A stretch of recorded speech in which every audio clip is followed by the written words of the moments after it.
Oh, are we live? Now we're on. Okay, we're live. What's up? This is the Retro Ranger wrap up. The reason why we're late and things are going cattywampus is because it's Shay. What's up? Every week we are actually starting a new thing where if you would like to join us on Twitch, we will be doing a live view along. What do you call it? View Watch along? along? View along? Watch along? I like view along. Okay. View along? Or I see it with us. Yeah. We're doing a live see it with us on Twitch. Let's watch. Before, yeah. I mean, it's kind of creepy, but it's fine. It kind of works for both of us. But yeah, we'll be doing that on Twitch. We'll be watching. Excuse me, I have coronavirus. Just as the blur says that you actually sound better. I know a little bit. It's like the very dry end of the cough. But yeah, we'll be watching the episodes that we will be reviewing here on the Retro Ranger wrap up live on Twitch right before the show. Hopefully starting at 5 in the future. Give or take technical issues, you know. But yeah. Wait. I just have to address this. Blackwing says that Shay can't describe Guardians of the Galaxy. Wait, why? I'm not exactly sure what that means. Did you try to describe it? No, that was our. I think Blackwing was talking about our after dark we did, where we were competing on which MCU movie was better than the other one. Oh, yeah. And I was given Captain Marvel at one point and Guardian of the Galaxies, and I couldn't even describe Guardians of the Galaxies for some reason. That sounds about right. Why are you pluralizing Guardians of the Galaxy? Galaxies? Is it plural or not plural? It's not plural. It's Galaxy. Well, I'm thinking probably the wrong thing then. the one with the baby Groot. Honorable Kungalo says as long as it's not called watching episode reaction, then it's all good. Oh, okay. No, but I think in a couple of weeks, Joe and Migdalia are going to be starting the Retro Ranger wrap up, where they review our review of old Power Ranger episodes. Man, how meta is this getting? You said Retro Ranger wrap up? No, yeah. Retro Ranger wrap up. Yeah, the double wrap up. They're gonna critique us on how we critique the 2 episodes of History Space. reminds me, double wrapping doesn't work very well. That sounds like a personal problem. Yeah. Double wrapping for the wrap-ups are fine. Double wrapping for any other activities that you might engage in are absolutely not okay. Nope. You could Google that now. Yeah. I'm Googling that right now. Go ahead. You know what's crazy? No, I'm going to save it for Quest for Player 2. If you guys want to tune into Quest for Player 2, we air live on Twitch on Thursdays at 8. I was trying to think what time. It looks like you just stopped there for a second. I know. Like, does not compute. Buffering at 8 o'clock Thursdays on Twitch. Hopefully I'll remember what I'm talking about. There's a high probability I won't, but if you try to remind me. Make a note. It has to do with internet. Yeah, so I guess whoever's watching this that will be here on Thursday for Ranger wrap up, make sure to ask Elle about whatever it is with wrapping it up. Well, mostly with like technology and Gotcha. Certain things like that. But yeah, we are here for the Retro Ranger wrap up. We are watching Power Rangers in Space. We did our first episode, which is episode 7 of Mice and Men. No, of Mice and... No. Of Rangers. What was this? What was it? Hold on. I already don't remember. A Ranger Among Us was the first one. Oh, Ranger Among Us. Yeah, okay. Yeah. So the next episode is the Mice and Men reference, okay. which is what I made. That's I made that okay. Got it.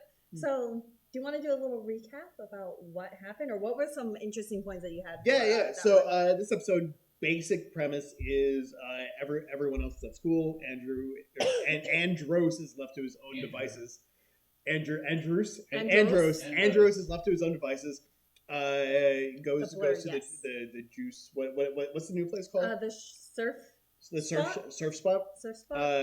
And meets a couple of guys that turn out to be thieves. And one thing leads to another, and hilarity ensues. It's true. So we meet these guys. It was like Chuck and 2 minions that were stealing things: cars, money, girls. No, the last one's not true. But did you have any high points in that one? It was an odd episode for me. For me, it was just it seemed weird because Andros it's not like Andros is unfamiliar with society in general. But he's an alien. Like he doesn't know the school. Yeah. He's an alien. He's not familiar with like Earth society.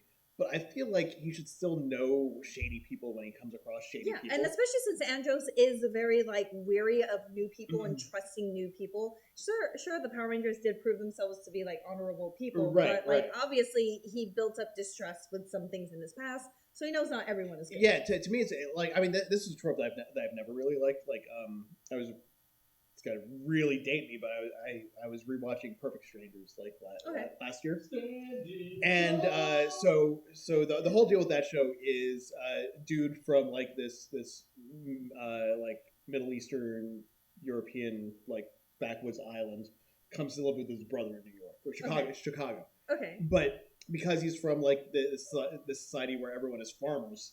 Like, you know, he doesn't understand the big city ways. Okay, yeah. So he's really naive about, like, all kinds of things. But I feel like Andros, while he's an alien, he's a Power Ranger.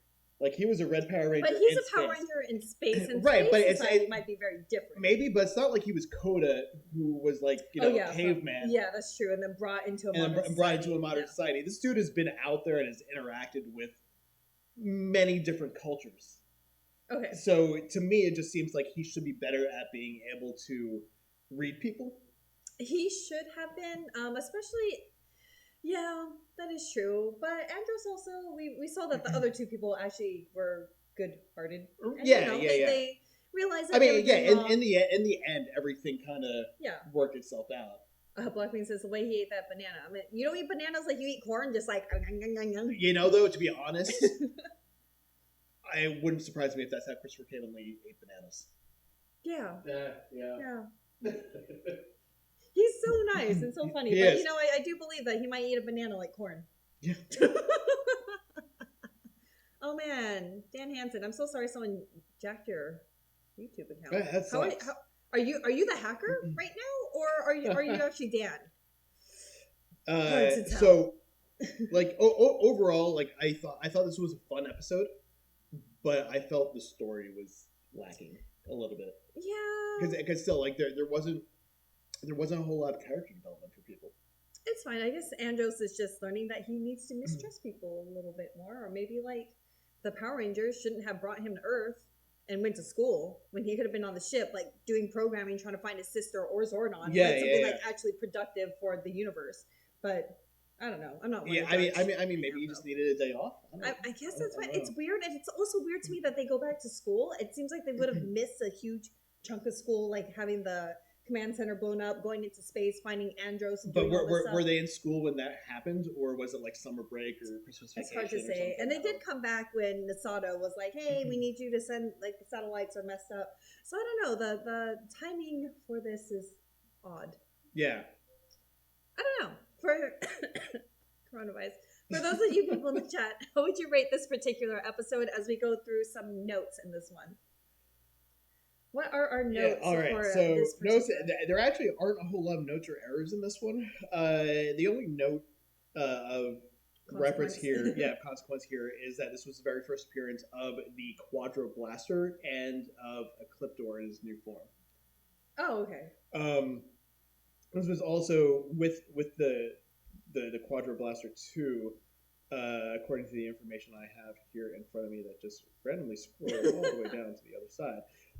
In Carlos's helmet, when they showed the Quadro Blaster, they actually called it the multi-attack rifle, which was the weapon's name in Mega Ranger. But not here. I mean, that's a small thing. When you're adapting something from Sentai footage, you're always going to have some. Right, and I'm assuming the Quadro Blaster was the American name for it. Yeah. Like, was this season based on Mega Ranger? Like, is that the Japanese footage? So that would make sense that people in the chat would know that they used the Japanese footage of the HUD instead of the American footage. So how would you rate this particular episode? I would give this one like a 2.5 out of 5. I feel like that's about right. It wasn't bad. It just didn't progress the story at all for me. Yeah, it was just kind of there. PSAs at the end where it's like, hey, everybody makes mistakes, but you owned up to it and you took responsibility. Right. That's what you need to do, kids. We're not going to tell you not to make mistakes because we're human and everybody does make mistakes. We're going to tell you that, just take responsibility, own up to it, and do what's right after the fact. So I think that's pretty good. I mean, it's aimed at like maybe 7 to 10-year-olds, I would imagine, and I feel like that's a pretty good message. Honestly, it felt like it should have been like one of those GI Joe episodes that ended the PSA with at the end. "Hey kids, like more you know." So in the chat, Mikey gives it a 2.5. The Blur gave it a 4 out of 5 Ecliptor head. So the Blur, I'm going to ask you, what did you really like about this episode that warranted it to give you a 4, or for you to give it a 4? Blackwing also gave it a 2.5 out of 5 because it was just filler. Liger Zero gave it a 3 out of 5. Jared Hodges gave it a 3 out of 5. John Boys gave it a 3 out of 5. WWE Master also gave it a 4 out of 5 because Andros didn't know what to do with the gum and the bloopers. Yeah, and the balloon at the end where it just exploded on his face. Like, yeah, he knows how to blow pretty hard. And Layla says, didn't watch it, have the combination of moving, being sick, and busy with school out of 5. Edward Sanchez Productions give it a 4 out of 5. And again, I'll ask all of you guys that are giving it a 4 out of 5, what about it was up to the quality, or what about it made you think that it required that and Jezer also gives it a 5 with 5 exclamation points. I'm assuming, can't quite see, but yeah, Layla, hope you get better. Me too. Also sick, don't have a lot of schoolwork, but man, that's. I'm gonna guess that Jezer is giving it a solid 5 because of Astronema's weird. The costume change with like the big boobs, the smaller boobs. Yeah. Which is fine. I like that Astronema actually has a bunch of different outfits. She changes her hair color. I don't know. I like that. But, you know, I'm a girl. I don't know if that's a sexist thing to say, but it's just like seeing her like with outfit changes. It's way more realistic to me than like how, you know, Rita always wore the same exact clothes. Right. Like she doesn't need a shower. Well, from what I understand, she did de-age herself at some point. I haven't really been paying attention to what the Rangers are wearing outside. Like, I know they've got the uniforms that they wear in the spaceship, but outside I haven't been paying attention. I know it's very rare because we haven't seen them outside of the Space Cadet uniforms. In the first season, if I remember correctly, they all wore the same thing most of the time because the producers wanted it to be sort of like a cartoon where the characters wear the same outfits. They did change it up, but it was just. But like, they were always wearing plaid. the same colors. Yeah. It was like Jason would wear a red plaid cutoff. Yeah, so I don't know. I don't know if that was a thing that they started and then were like, we don't want to do this anymore, or if it was just a weird thing. Let's see. Honorable says like outside and so spot shots. Yeah, like this. The American footage I think really lends itself to this being a really great season. Right. Just the budget for it, like even inside of the spaceships, is a big thing. It's way more American footage than any other season. So far. Which I like because that means that and so spot lady more Adele. She seems pretty nice. A lot better than Lieutenant Stone, who was kind of weird and loved fertilizer and like, man, he was a weird dude. But I'm kind of on the middle ground with this. Like, I would give it a 3. It had a message. Like, it was a little bit of a filler, but it wasn't one of those where it was cringeworthy. Like, villain, got it. You know, I like every time. What's his name? Chuck. No, the Gridmaster. The black and green Ecliptor. Every time Ecliptor comes on, I'm like, man, that guy just looks so cool. Like his costume is definitely one of the better ones that I've seen so far. But even the villain in this one, like we were talking about this a little bit during when we were doing the watch along. But the the villain in this one was the Avatar Voltage Hug, or was that the next one? Man, I don't even remember. Yeah, That's how much I remember this. This episode was Voltage Hog. Okay. It was a bad guy in this one. Yeah, this is the one that has like the Avatar tendrils. Yeah. Like sex braids.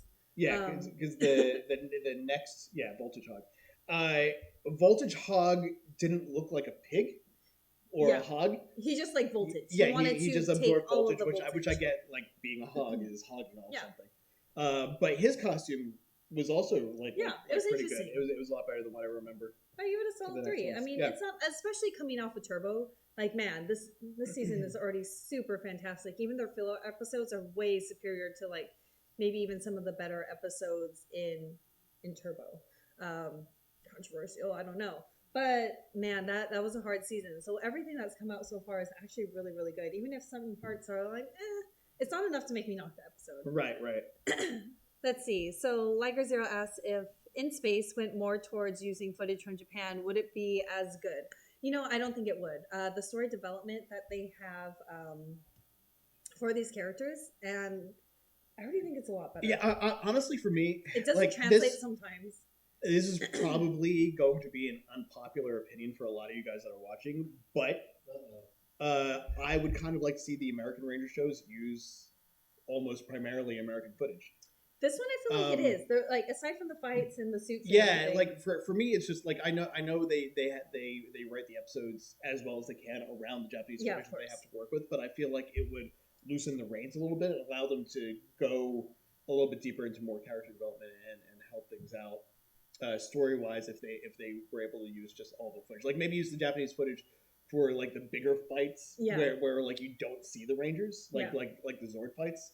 But like I feel like anytime you see the Rangers on camera, like whether they have their helmets on or not, like it would probably work better for building the story if it was all original footage. I feel that way too, but I mean that's why we like comic books. It gives 100% free reign. And then Honor Roll says a tentacle monster in Lost Galaxy. Same with Scorpio. I've watched a lot of terrible things, and if it's a tentacle monster, Power Rangers definitely lose. I'm gonna assume. yeah. This is the only show we will be doing where we can talk about tentacle monsters. Yeah, and not be super weird about it. Yeah, I'm still super weird about it, but you know. Yeah. So the board is saying the Beast Morphers is actually fulfilling your wish, Josh. Beast Morphers is going to be taking a lot. Even from the first few episodes, it's really good. Like American footage, production, their VFX. That's why honestly, I'm really excited for the next season or the next series, the whatever it's going to be called, the Space Off of Ryu Soldier, whatever that season is called. Because I feel like now with Hasbro fully in control, I'm interested to see how they're going to change it up. Okay. But yeah, so we were pretty medium. It's not the worst. It was fine. Not the greatest, It was but fine. we do know that it was filler, but it was not one of the worst filler episodes that we've seen so far. So what about our second episode this evening, episode 8, which is When Push Comes to Shove? Yeah, so this one I actually liked better than most of the others that we've seen so far. Yeah, because Cassie finally gets some actual development. She gets a love interest that isn't the Phantom Ranger, and it seems to be amounting to something. Yeah, and nice. Again, since I don't know any of these guys from the previous series, this is really the first character development that I've seen out of anyone so far this season. Yeah. So for me, this was like a huge step forward, and we actually learned a little bit about her. We started to learn what kind of a person she is, and to kind of see how she deals with things in a crisis. Yeah, for sure.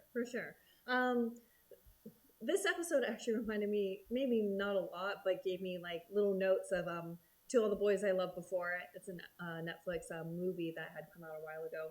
And it's one of those things where it's like, hey, this person maybe not in the best circumstances, but actually turns out to be a very nice guy, very acceptable. Everyone makes mistakes, kind of what we learned in the last episode. And, really came around. And I was like, I like you at the end. That's very difficult to do in a very short 22-minute episode. Right.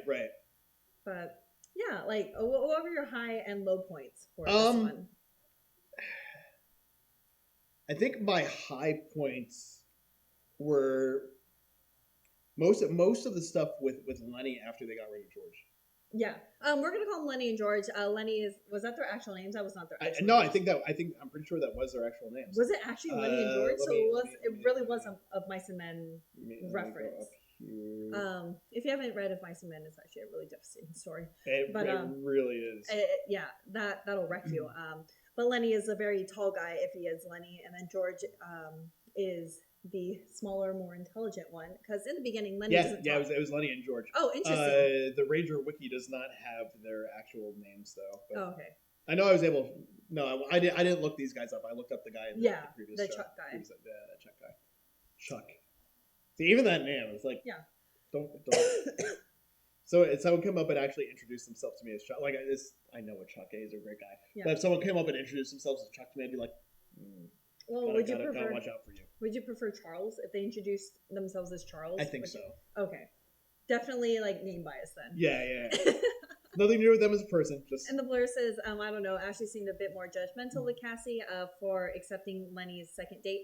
Let's be real. If I was a friend too, and I was like, this guy blackmailed you, well, even if it was a friend, but blackmailed you into a first date, that is not a great first impression. There's nothing wrong with judging people.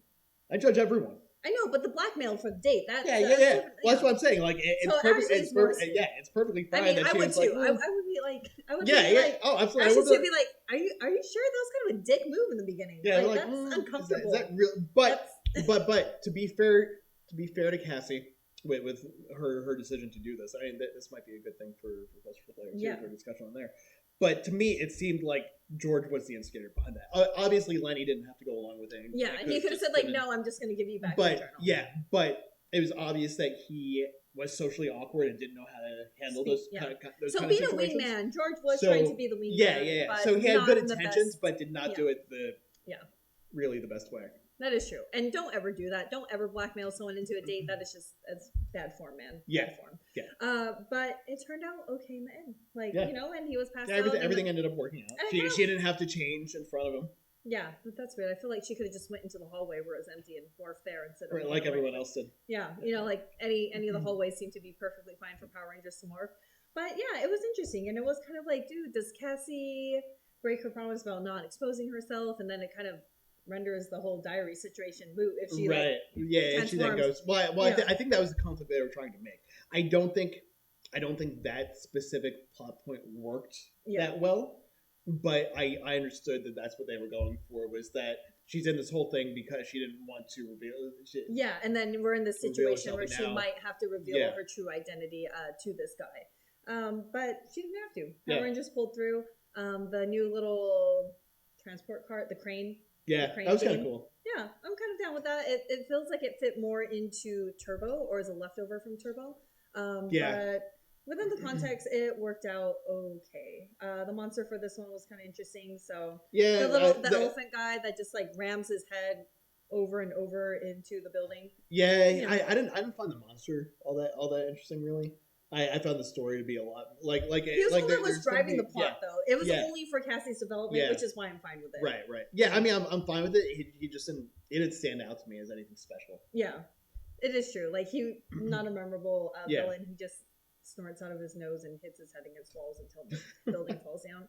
But yeah, I actually like that Cassie has a love interest. I mentioned last week that the Asian characters never seem to get any love interest. Like I was like, oh, weird. But Cassie actually does get one. And well, at least for right now. Nice. But is this the only time that we're going to see him?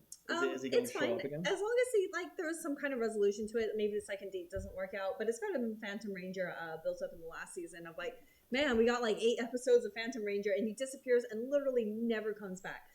Some people in the chat were saying like he does. It may come up to be something. I'm not exactly sure, or they could be trolls because I haven't seen it past where we are now. But yeah. So Crash and the Punks were Cassie.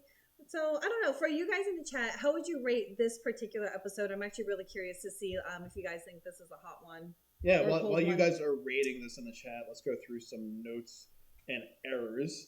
The only 2 errors here were that while Cassie and Lenny were going up the elevator, their Sentai counterparts can be briefly seen, which you guys mentioned in the chat when we were watching. Yeah, and the Pink Ranger still has the pigtails and everything, and like actually that was really seamless where I didn't even pick up on it.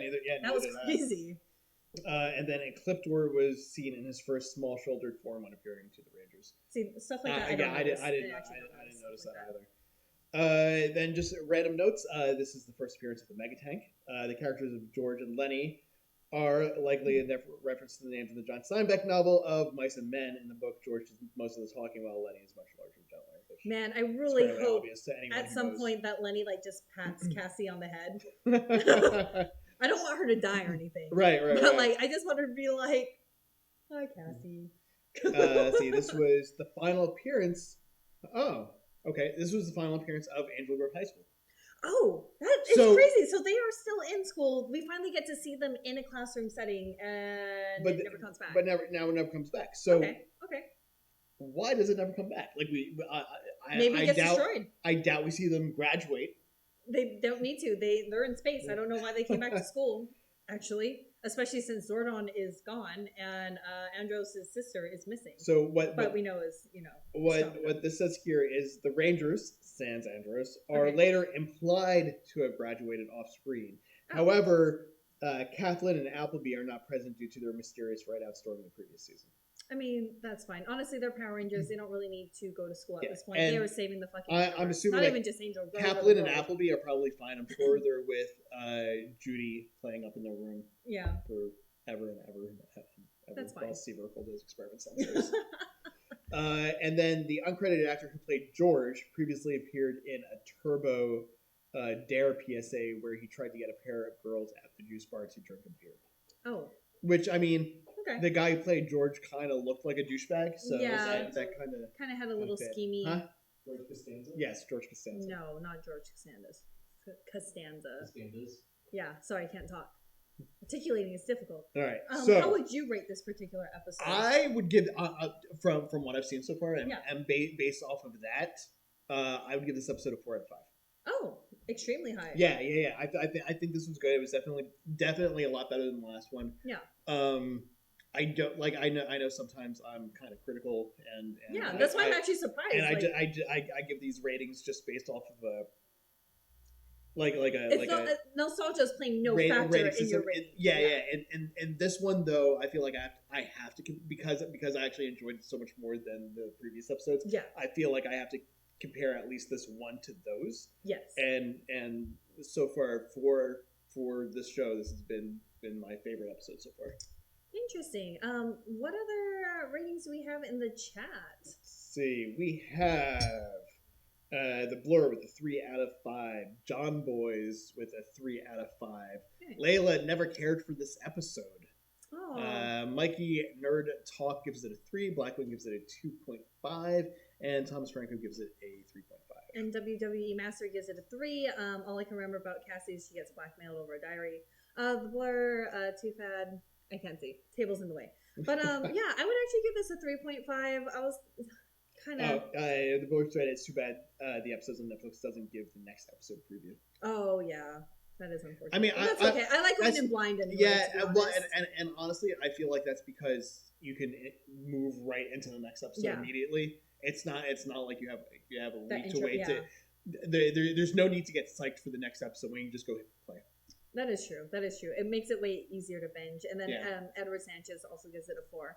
Yeah, I want to rate it higher, but the thing about the blackmail, it is kind of dated, and like in this society, it is extremely cringeworthy. But I get where they were trying to go with it. I like the references to Of Mice and Men. I like that she hasn't. They turn out to be nice. That's one of the big things with Power Rangers is most people have redemption. Socially awkward. Yeah, and I feel like a lot of people do deal with that. So overall, I'm not socially awkward now, but I was really socially awkward in school. And it's like your friend is trying to, trying to help you out, and it's like it may not have been the best way. They're in high school. You make a lot of mistakes. You learn a lot from there. So I feel like for high school antics, it is not the worst. And he said I did not read your diary. I didn't, go through any of your private stuff. It was a dick move, and I apologize for that. That's why I brought you flowers. I'm so sorry. And I was like, okay, Lenny seems okay. I hope we get to see him at least in a wrap up if he doesn't show up again, like a reason why they don't date, or if they do continue to date. But because I'm assuming even though we don't see the high school anymore, that there's this surf spot is probably still going to be in episodes going forward. So it should be pretty interesting. I'm excited about next week. I know that we promised last week. We did mention that the oh my goodness, Elgar, the voice of Elgar. What's his name? Prince something. I'm sorry. I'm just gonna unlock my phone because I know I have it written down. I'm so bad with names. If you ever met me, that is one of those things. Maybe I don't have it on here. She actually has my name written down on the back of her glasses. It's true. She has her name written down on the back of her glasses. I probably don't even have it written in here, to be honest. But the guy that voices Elgar, we actually told you the wrong information that he was going to be here today. He's actually going to be up March 15th. If you want to tune in after the Retro Ranger wrap-up on March 15th, we will be doing a Q&A session with him over here at the Comic Bug in Manhattan Beach. If you live in the area. Or, I guess even if you don't live in the area, if you start walking now, you might be able to get here by then. Yeah, or driving. But if you want to follow us on our social medias, this is where we're going to make these kinds of announcements.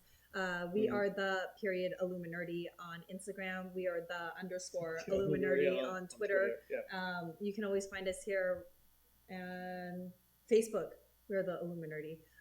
This is where you're going to get all your news about future events and our streaming schedule if it should ever change. Yeah, and you can also on Facebook, you can follow us on the Illuminari's Inner Circle. where it's just a group, so all of you guys can talk about whatever it is you want to talk about. Well, yeah, always just reach out to us. We love DMs and everything like that if you have specific questions. Maybe not love them, but DMs to the group, not to us individually. Yeah. I will not answer. There's a lot of times, DMs. like, I very rarely answer individual DMs, especially on the Instagram. But March 15th, we want you to mark that date in your calendar. Be prepared to stay a little bit later because it's going to be super fun. Yeah, should be a good I time. answered because I'm lonely. Okay. Yep. If So, you want to DM Shay, please DM Shay. He is the Illuminerdi. Illuminati. Yeah. Also, I don't know. Maybe on one of your future episodes of Quest for Player 2, you can find him a date. Sure. Yeah. No, too late. As long as you're not picky about Too it. late. I will definitely find you someone. Too late. I think that's going to do it for us over here at the Retro Ranger wrap up. If you want to tune in later to Twitch to watch Josh and Shay, and if you want to yell at Shay for not getting our streams right, then would be the time to tune in. We love interaction. Yeah, we're not sure what we're going to be playing tonight yet. I am currently in the process of downloading Final Fantasy 15, but that's only a single player game, so Shay and I will not be playing that, but we may be doing more WWE 2K20, or I was looking at maybe buying Borderlands 3, because that's been out for a while, and that's on sale now for $50, so... I'm sorry, LeBoy, we can't comp your flight. We are so poor. Huh? But yeah, tune into Twitch later. What time? Let's see, what time is it now? It is 6:48 now, so we will try and go live at, let's say, 8 work? At 8 o'clock. 8 o'clock on Twitch, give or take some time, because Shay will probably still be running the show, so please be patient. But that's going to do it for us here. Until next week, we will see you at 6 o'clock on the Retro Ranger wrap-up, and we don't have a sign out yet, but I guess we are watching. Is that a thing? Adios. Sayonara. All right. Well, we're signing off. Peace among worlds. Yeah.